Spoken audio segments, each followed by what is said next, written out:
these recordings. So I'm just getting a little feedback there. All right. What I have planned for today is interview with Brian on what I consider one of the great stories that is demonstrative of one of our value propositions. And it's out there on expcloud.com as Brian's story. Brian's been very nice to share everything with us, but I just wanted to get a video of it and be able to share it. For those of you that are helping to take notes for the meeting, let me just put the link in here and get you guys logged in. And if you are taking notes, give yourself credit and put it in there. I see Jacqueline is helping with the notes. If we can get anyone else in there to help her, that would be great because things have a tendency of going a little fast. All right, let's jump right into this. So Brian, I know you're the first agent to have joined the company and all of those good things. And I know you've been very passionate about the company and sharing the story for a long time. But I'd like to go back several years as you were building your company within the company through revenue share and attracting others. Would you bring us back to where you were in your career production-wise and what your revenue share group looked like at that time? Absolutely. Thank you for having me, David. And so, yeah, we were the second state to launch, and we launched Arizona in November of 2009. So they had just launched Washington State with about 20 agents, and then Suzanne Coupa and I and about 15 agents started EXP Arizona. So I probably had, about 10, 15 people in my total group when we launched. And then, steady as she goes for the first couple of years. We sort of making it up as we went along a little bit. Certainly didn't have any expertise in the sort of growing tree. And so one of the things I had done and focused on was opening new states. So we were aggressively trying to open new states. And so I ended up opening about 6 or 7 new states early on, and had a fairly deep group and kind of growing around the country. I'd say wide around the country, but it certainly wasn't as wide as I probably should have been back in the day. Sure. And, a much different company today, than it was then, right? And we have a lot more processes and systems and best practices and those kind of things. But talk a little bit about where you were at as a real estate agent before you had your accident. Sure. Yeah, I was always a team leader. Glenn brought me in, even when we were back at Keller Williams, he brought me in as a team leader. I had just moved out to Arizona, literally all my clothes in a garbage bag, not even exaggerating, jumped in a car with a buddy, came out here from Chicago and responded to a Craigslist ad. And it was Glenn. I had a background in commercial real estate advertising sales. So I got sick of being on the other side of the table, watching people build $1 million skyscrapers and multi-million-dollar skyscrapers, and I was trying to make $50 ad commission, and I was using probably my last $50 to take out to lunch. So I said, I want to be on that side of the table. Went and got my real estate license in Arizona, and met Glenn, brought me in as his team leader. He had, and back in the day, when people probably didn't even know much about internet leads, he had developed one of the top-ranked websites in Phoenix already. He had done it remotely from Bellingham. So he had websites in about 4 or 5 cities that he had been cultivating, and they became lead generators. So he needed a team leader here in Phoenix, brought me in. And so even in my first year, I think I did about 4 or 5 million in sales, also probably managed another 2 or 3 million, in our group. So I always had leads to grow my team too. And even when we left Keller in 2007, late 2007, 2008, the team was more loyal to coming with us because we had the leads. And so we went to 100% and kind of tried to ride out the recession a little bit. And that was sort of the core group that we brought over. So it was about 10, 15 agents. I was a top producer, and our group was doing consistently, 3, 4 million a month. All right, great, Brian. And then, I think it's a general condition of being human that, most of our lives we feel invincible and nothing's ever going to happen to us until we get much older. But something did happen to you. Would you tell us what happened? Sure. So it was probably early September. It was probably around noon. I had been in meetings all morning. We were doing, Pete had already started. We were about 2 years in, so this was about 2011. And I said, I need to go for a bike ride and get out and get some fresh air. And I was going around the block. I probably hadn't ridden my bike very much. Just kind of one of those decisions. And it was feeling good about myself, had my music playing loud. I had a couple chances to go back, but I kept saying, I'll just go a little further, a little further. While I was coming down, I flipped over a curb and broke the ball off my femur clean. And so I was laying in the middle of the street. It was about 110 degrees out that day. The street was probably 130 degrees. And so I was burning on one side and couldn't use my leg on the other side, and realized it was a pretty bad situation. So I luckily had my wife's cell phone on me, and I called her to come. I didn't need to call 911, strangely. She showed up 4 months pregnant, and some lady showed up in a golf cart, which is really random. And they both tried to get me in the car and take me to the hospital. But needless to say, I was pretty damaged and couldn't put, they ended up not replacing the hip, which was kind of an interesting decision. But long story short, that meant I couldn't put weight on my leg for about 6 months. And so I was pretty much laid up first month and a half. I couldn't even get out of bed without help, night or day. And so I had a walker. I felt like I was 90 years old. And I saw my future as a 90-year-old buyer agent, and it was not pretty. I got that. I got that, man. And being bedridden for an extended period of time, I got to guess that brought your ability to go out and meet with clients, drive around with them. That stopped. How were you able to sustain for your family? Sure. I mean, that was devastating. We were primarily buyer centric. So that was, 20, 30 houses a weekend, 20, getting in and out of 20, 30 cars, going up and down 20, 30 sets of stairs. Very hard to do with a walker, and not being able to put weight on your legs. So, and my wife was also working for the team and the company. So we really didn't have an additional source of income other than my commissions and other than my rev share. So I had people in my organization at the time. I was making about 3, 4 grand a month. It was just enough to cover my monthly expenses. And we just built a house. Again, my wife was pregnant with our second child, out of pocket insurance. So we were going to pay, all my kids were very expensive. Right? They had to pay for them all in cash. And so, that was definitely looming over us. And just it was a bit of a nightmare. I mean, it was really a 5-year ordeal because I couldn't put weight on it. But even when I could put weight on it, it still wasn't feeling right. And I ended up having to get the full hip replacement anyway, 2013. And part of that, experience is also just the spin-off health issues that you get. I was on and off heavy medication.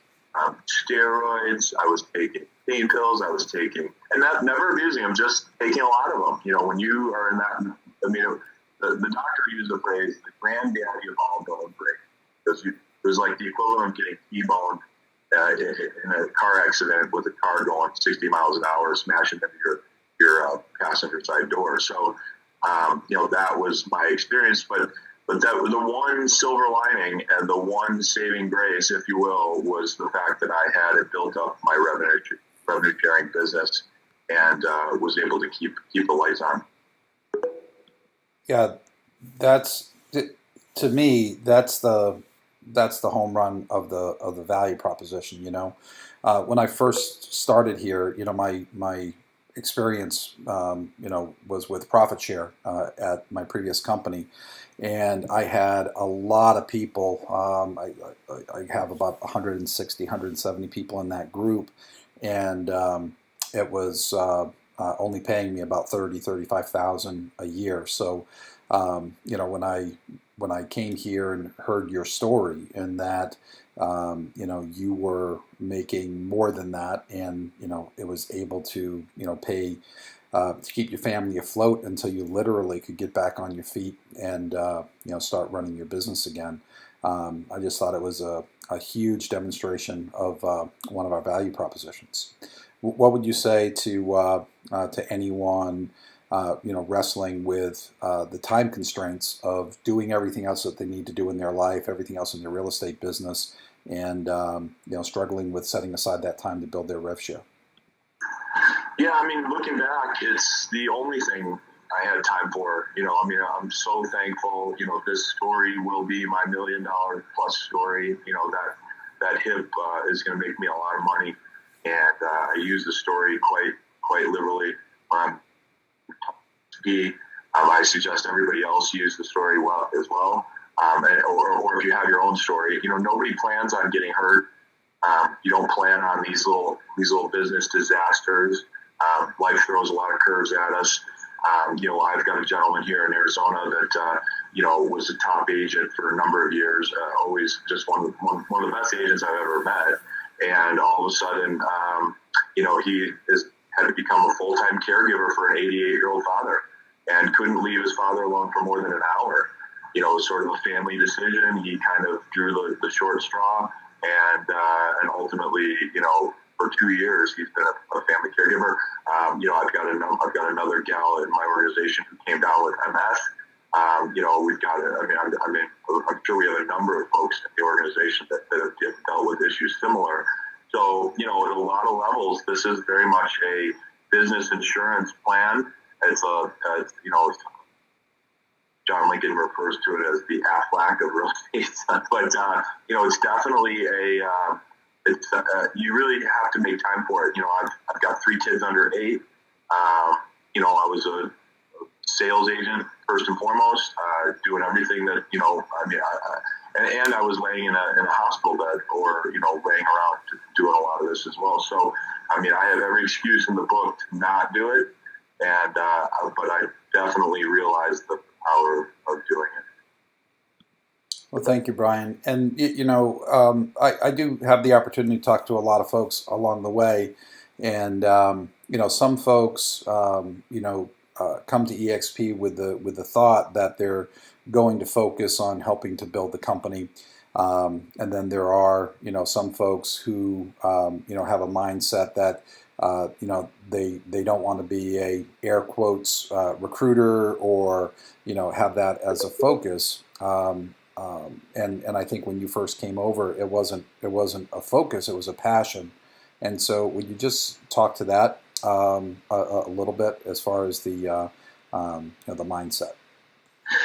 And that's a great question, because even being the co-founder, have been around from the beginning.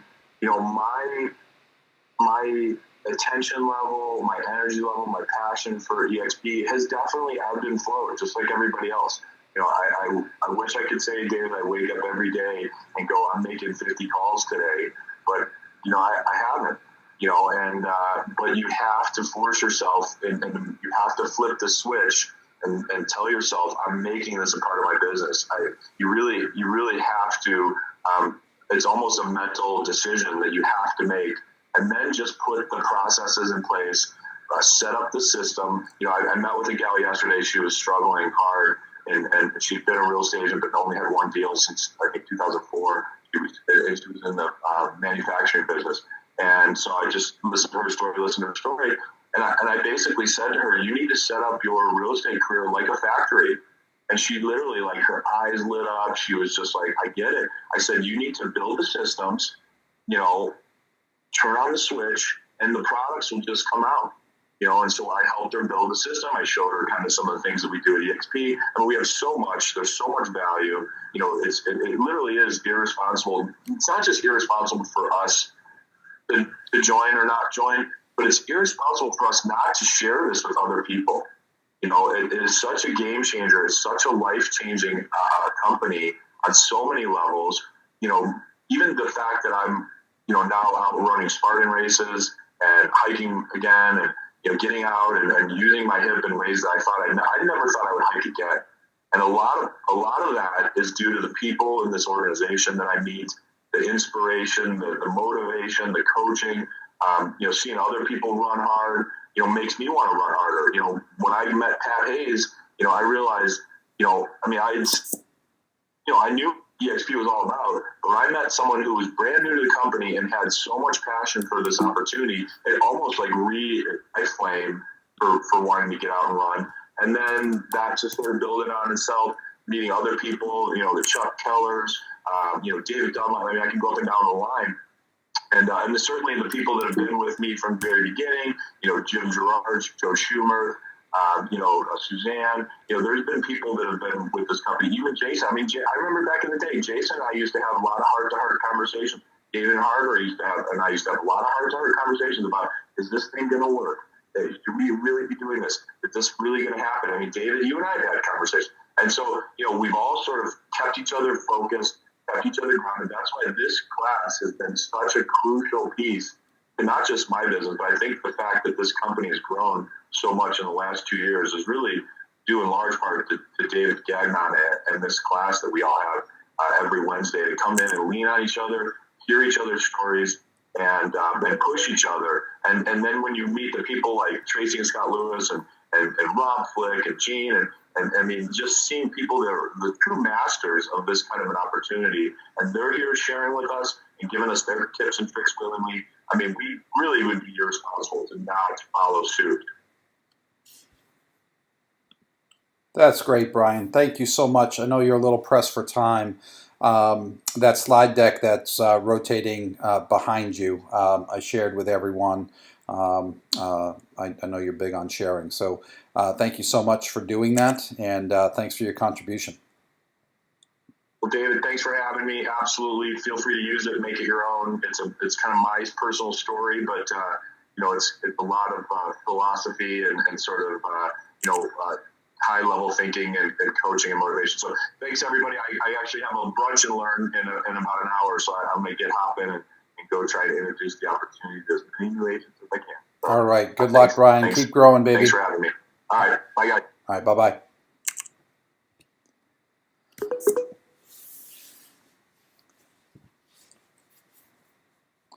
What do you guys think?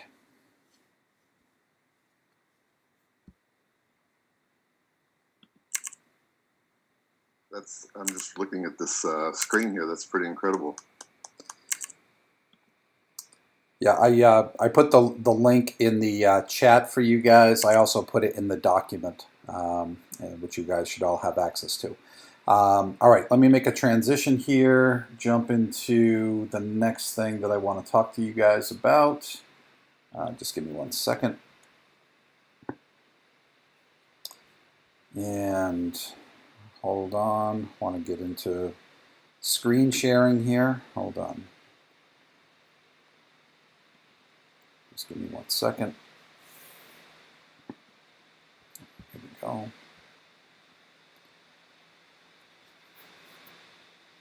It'll just take me a moment. Be patient.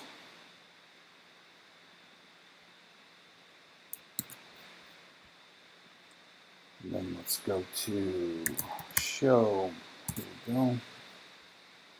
go. Paste. All right, now we're sharing the screen. Let me come over here. I'm going to share it on the screen behind me.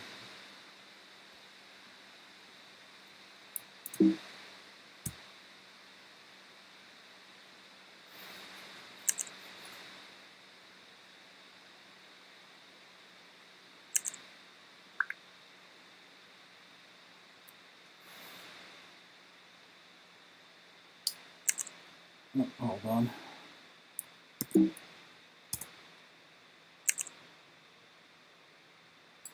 All right, you guys should see my screen behind me now. And let me just jump into this here. Okay, so I was asked if I would share what I'm using for my scheduler. So I thought I would just do a quick one here. So this is a program called Schedule Once. I forget what it costs. I pay for it annually. I think it's 150 bucks a year or something like that. And I like it because it's really easy to set up and all of that. So just real quick, when you're setting up your configuration, I'm just going to go through it real quick with you guys. And so you get a general link. So it's on meetme.so/your name. So mine's David Gagnon. What I do is I embed that in my email signature with a hyperlink, and I put in my email, it says book your confidential appointment now. So when they click, it then goes to my booking screen, and I'm just going to open that just so you can see that here.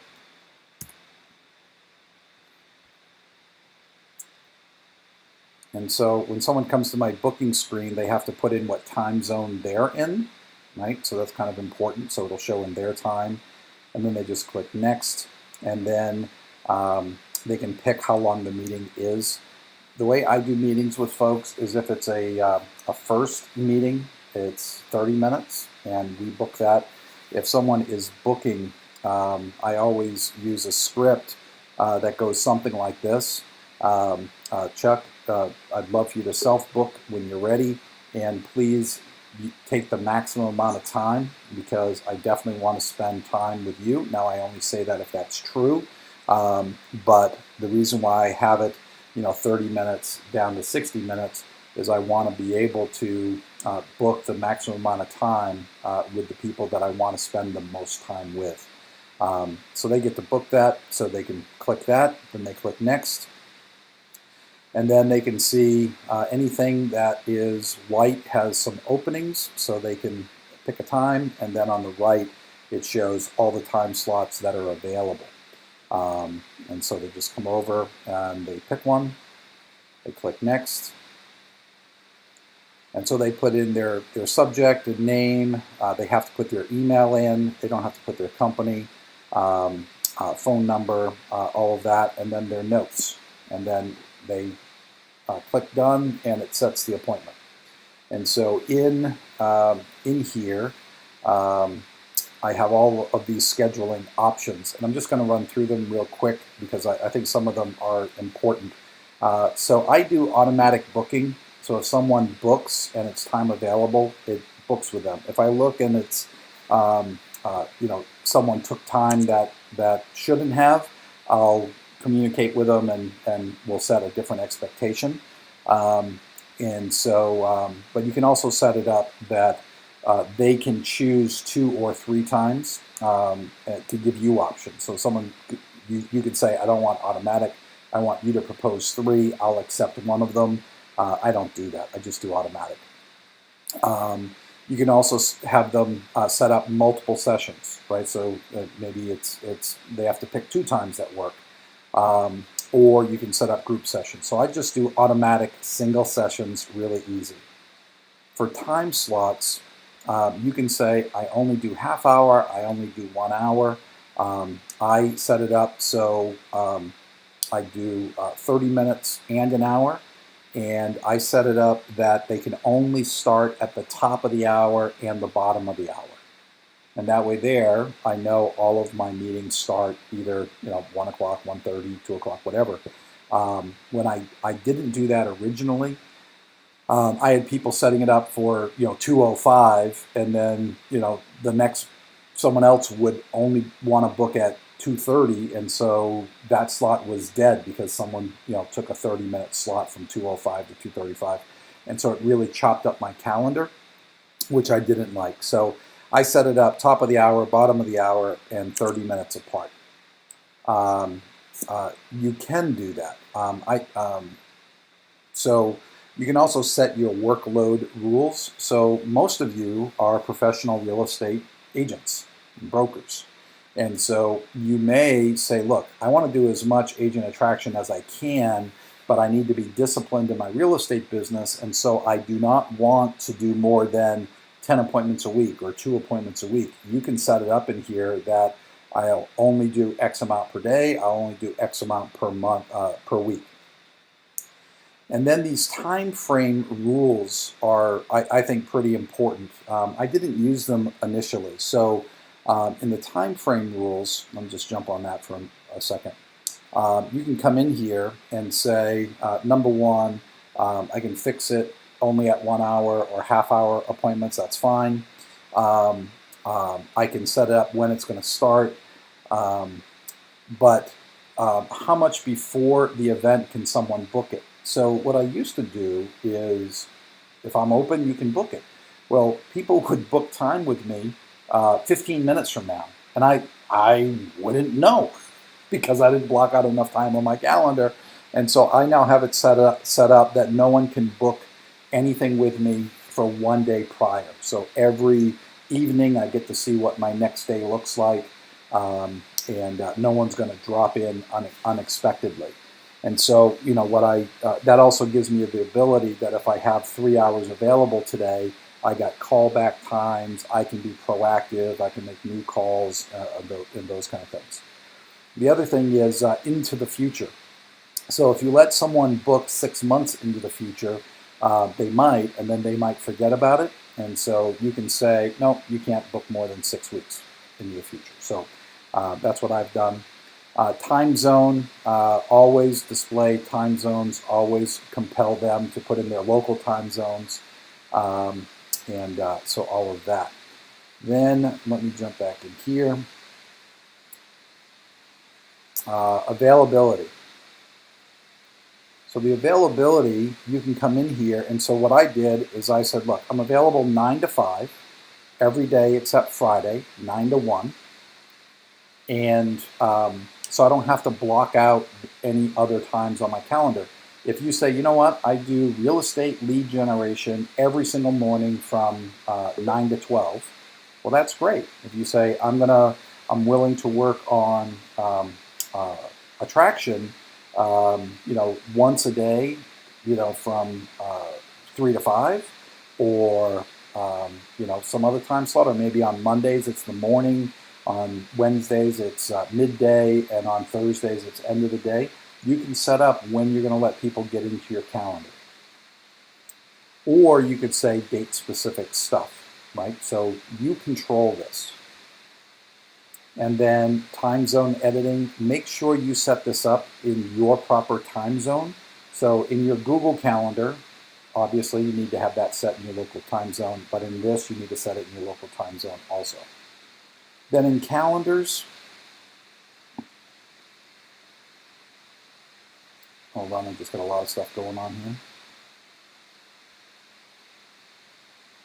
There we go. Calendars. Okay, so you can tie it to your main booking calendar. I tied it to my business calendar. You can tie it to your personal calendar, whatever you want. Location. So locations, if let's say you have a local office and that's where you want everyone to come to, you can add that in there and it's going to tell them what the location is. I have it set that there's no location because most of my appointments are either in the cloud office or on the phone. You can customize your booking forms. Right, so you can, I have it set that the meeting subject is set by the customer, the person setting it, because I want them to tell me why we're meeting. And then on the scheduling confirmation, you can customize this a little bit. And so, yeah, so you can customize all that. I have it set up on the notifications. Let me see if that's on here. Yeah, customer notifications. On the customer notifications, you can pay for text message. I don't do that. I turn off all the text messaging. I do everything by the email. So when the, I'm going to say the customer, but the agent that we're recruiting, I'll come back to that, Carrie. And so when they book the appointment, it sends them an email. Thank you for booking it. If they move it, it sends a confirmation. It prompts them to add it to their calendar. And then I do a reminder 24 hours before the meeting. I do another reminder 1 hour before the meeting. So the one that goes out 24 hours before the meeting, I send them another link to my presentation video on YouTube that you guys all have access to. And I say, just as a reminder, now please make sure you've watched this video so we don't have to talk about the basics and we can talk about the things that are much higher minded that will be more valuable to you. So I'm trying to give them the reason why they want to watch the video. So I don't have to talk about 80-20 and a $16,000 cap. I can talk about them building a team, or how does the transition work, or agent branding, or whatever's important to them. And so then I also send them a reminder 10 minutes out and all of that. You can have a 1 hour follow-up afterwards. I don't do that. I have those in my canned Gmail account. So based on how the meeting went, I have different ones that I'll send out. If they cancel, then I send them a rebooking request. Thank you for canceling in advance. Here's the link to get back on my schedule. It also sends me an email, so I know that it's someone that I need to follow up with to get them back on my calendar. Let's see. And then, yeah, I'm not going to worry about that. So, yeah, and then you can customize your booking page. Carrie asked me, at what point am I sharing this with a potential agent? So I have the access to this directly in my email signature through Gmail. I'll just show you what that looks like, just so you can see it. And so right here, book your confidential appointment now. I just have it as a call to action there. And if I click on that, you can see that it goes to the Meet Me link for my deal. So anyone can book onto my calendar. So when I'm talking with somebody on the first call, if they're at their computer, we're agreeing to a time now, I'm going to book it. I'm not going to use the service. I'm just going to book it on my calendar and invite them as a guest. If they're driving, I'm going to send them an email and ask them to self-book, right? So I'm going to send them the link, and then I'm just going to set up a to-do for myself 2 days out to make sure that they've booked. And if not, we're going to call them again and get them on my calendar. Questions?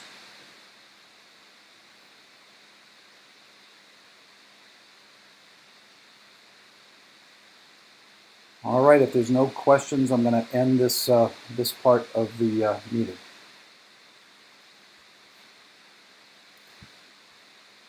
Just turn around. Okay, so no questions. All right, next topic. Let me just make sure this is presenting to you guys.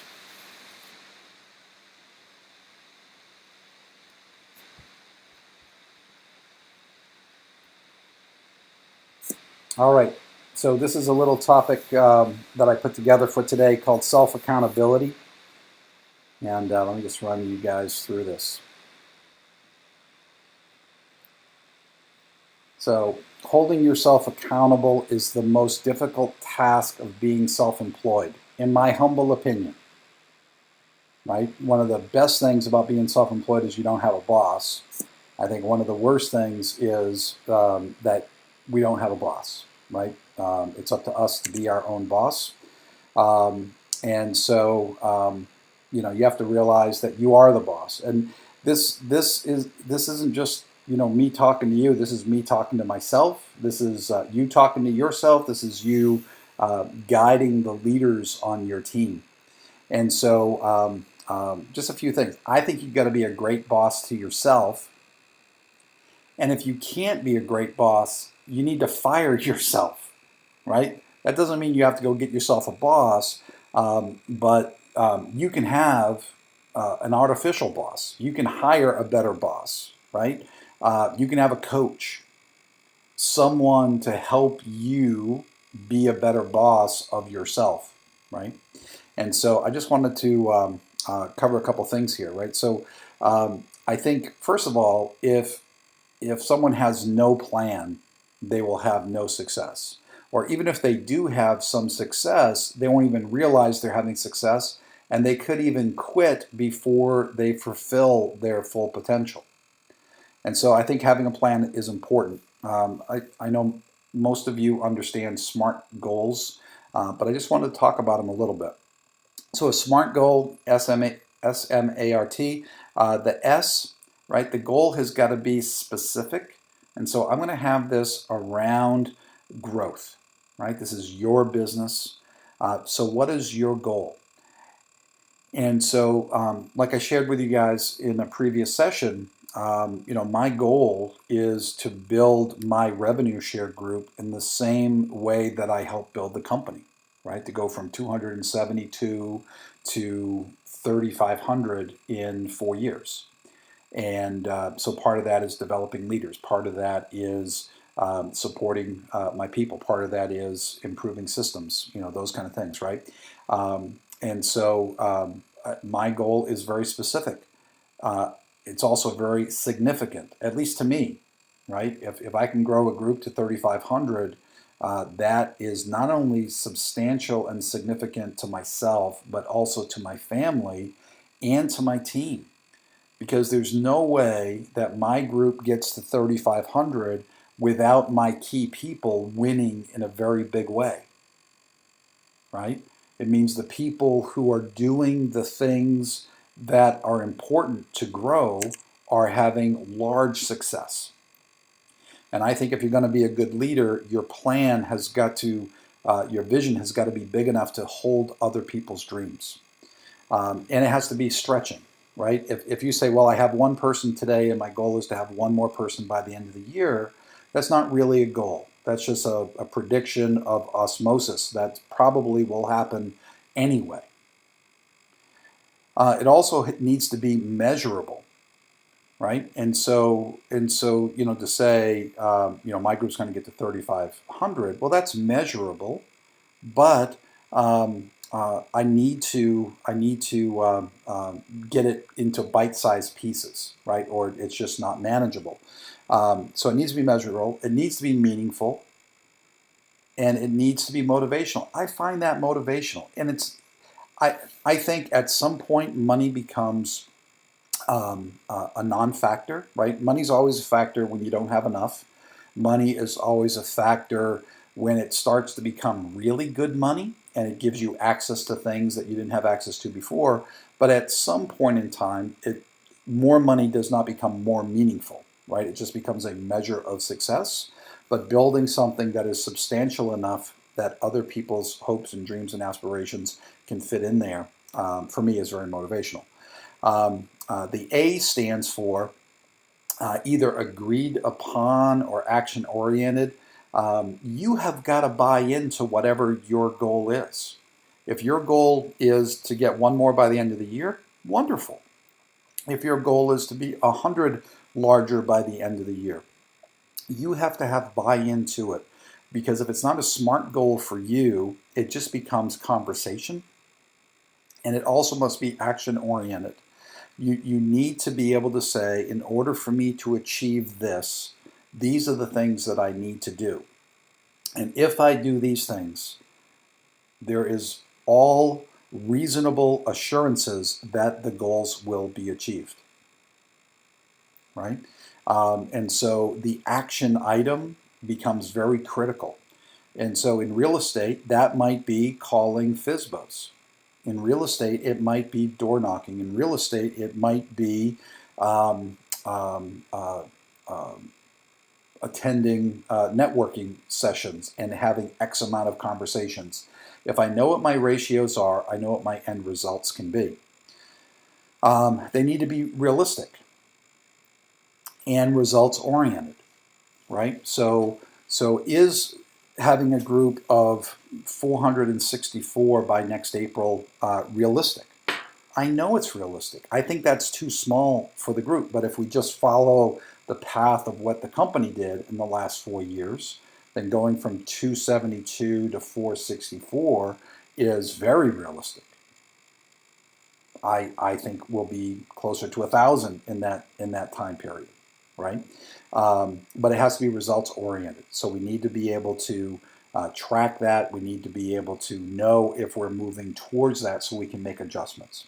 And it must be time based, right? So to have a big goal of 3,500 in 4 years, I think is great. I think it's motivational. But where should we be in 3 years? Where should we be in 2 years? Where should we be in 1 year? And where should we be by the end of June, right? At the end of July, at the end of August. That way there, by reviewing it periodically, regularly, I know whether we're on track or not. I know what I have for a team. I know what I expect from each of my leaders. I know what I expect out of myself. And if someone, isn't participating at the level that I think they have the potential, do I lead and motivate? Yes, if they're receptive. If they're not, how do I make up for that? Right? How do I find another person who can fill that void or that vacancy? Right? And so I think all of that kind of stuff is important.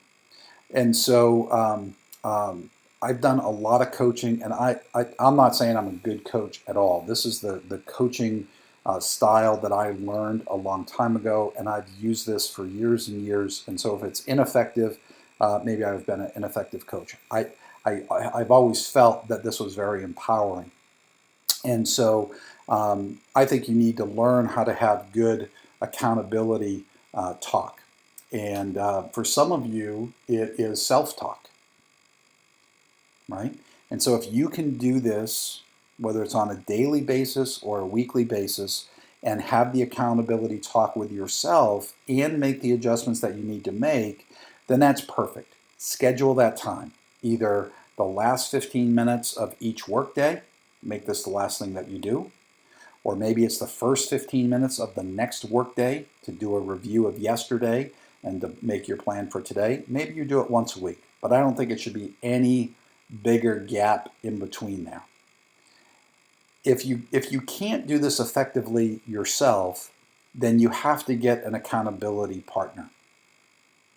My friend Pan always called it accountability buddy.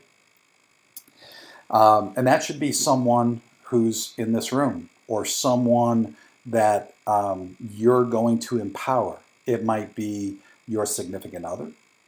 It might be a family member. It might be a friend who's in another business, who could use some accountability themselves. And so to me, it always works best if I'm going to be your accountability partner and you're going to be mine, because I'm going to run through this with you, and then you're going to run through it with me, and we're going to agree to meet again tomorrow or next week at the same time, and we're going to hold each other accountable.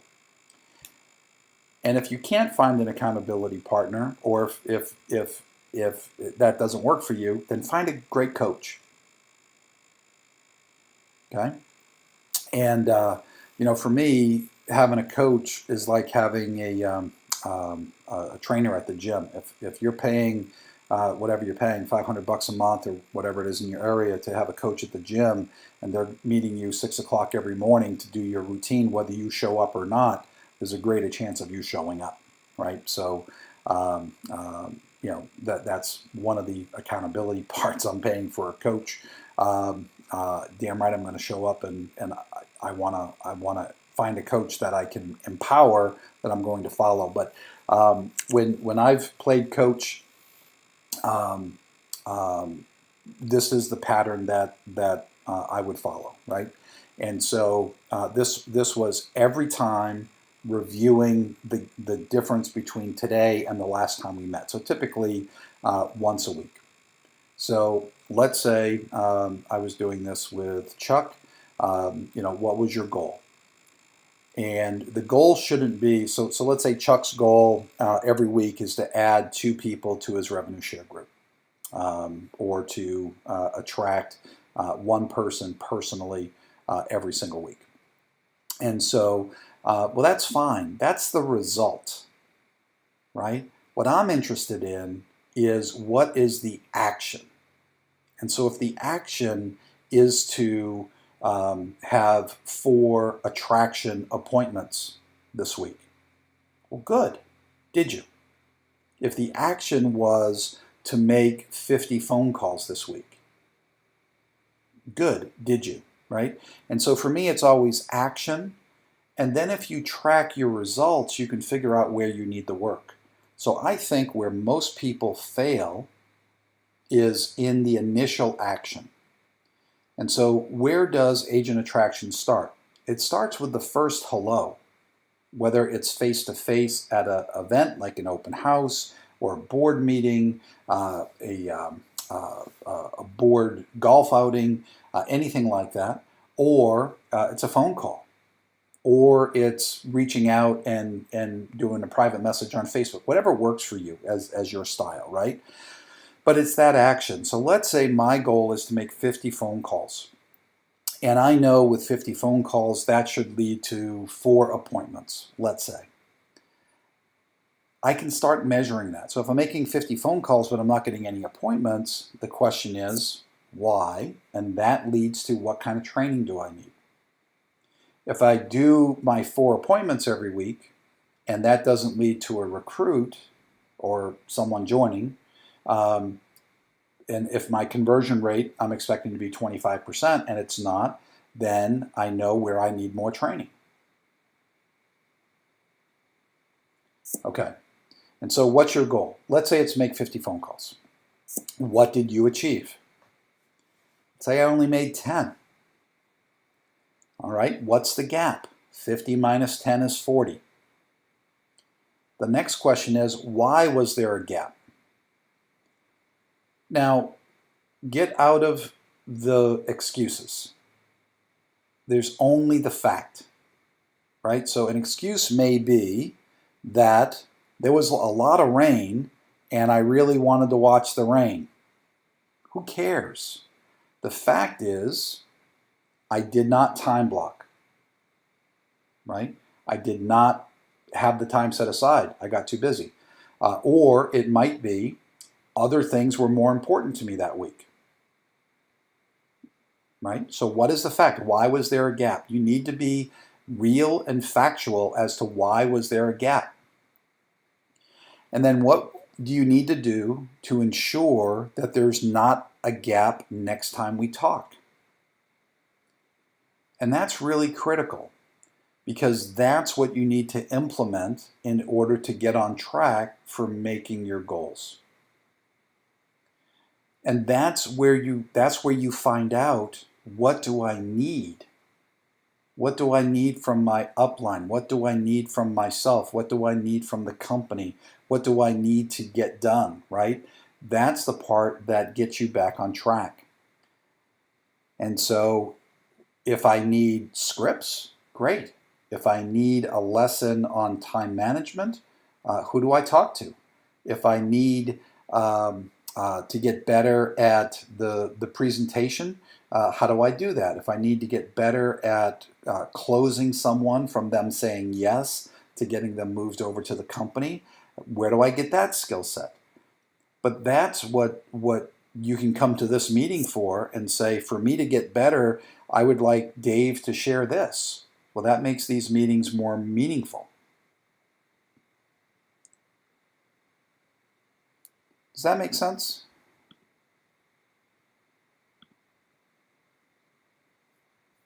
Makes a lot of sense, Dave. I think there's so many great things here, especially just to hold the gaps accountable. Yeah, I really think the accountability part is the biggest part, right?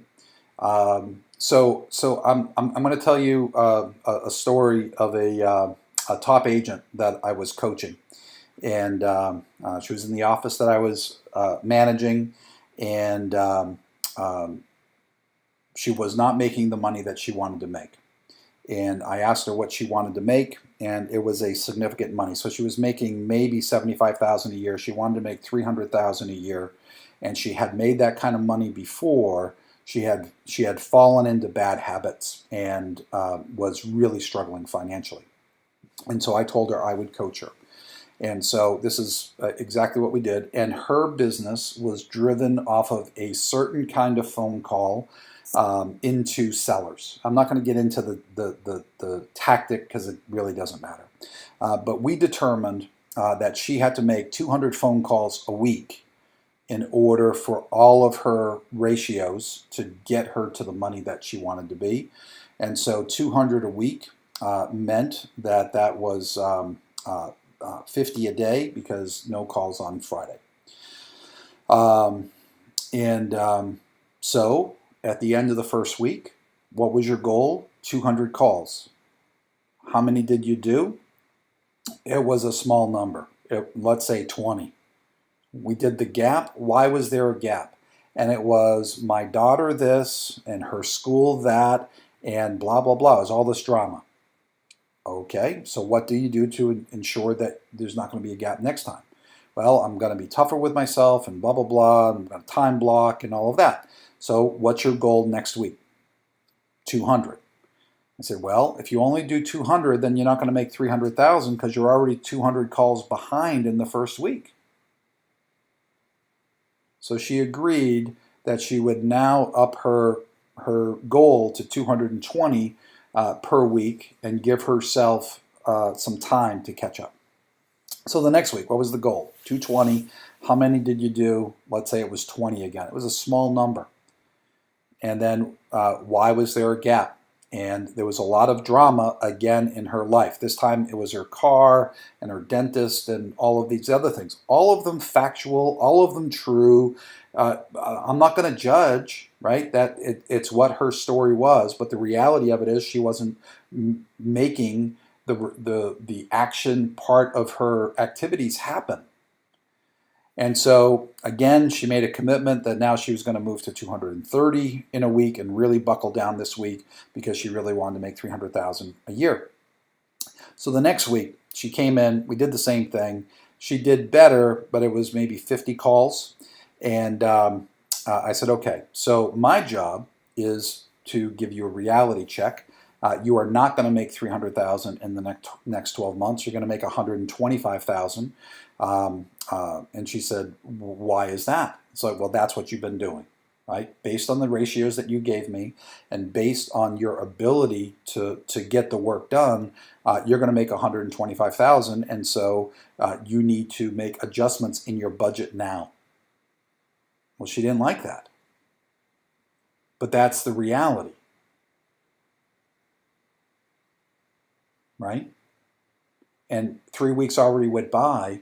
There wasn't enough time to catch up, and she couldn't get her life in control to make it happen. And so let's get you on track to what reality is. And now if you want to make your goals a little bit higher than that, let's start getting some successes, right? So now it's like, well, you've done 50 as your high, right? Let's do a stretch goal, 55 calls, 60 calls. Can you commit to that?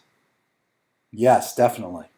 Well, good. And if you do more, we'll make adjustments along the way, right? So it not being a jerk, but someone has got to be the reality. And so sometimes when it's only us, we lie to ourselves all the time. I'll get caught up. I'll do more tomorrow. I'll make it up, whatever. And so having, the ability to be a tough self-accountability person, wonderful. Get an accountability buddy, get a coach, whatever it is. But if you want to achieve great things, whether it's in attraction, production, in your personal life, whatever it is, say it out loud, follow your SMART goals, and have someone that you're checking in with that will hold you to your words. Okay. Any questions before I wrap this part up?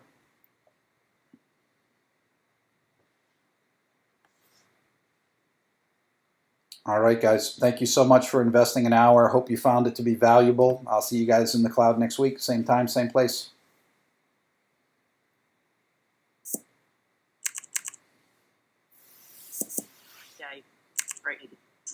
Thanks, Dave. I'm glad to do it, guys.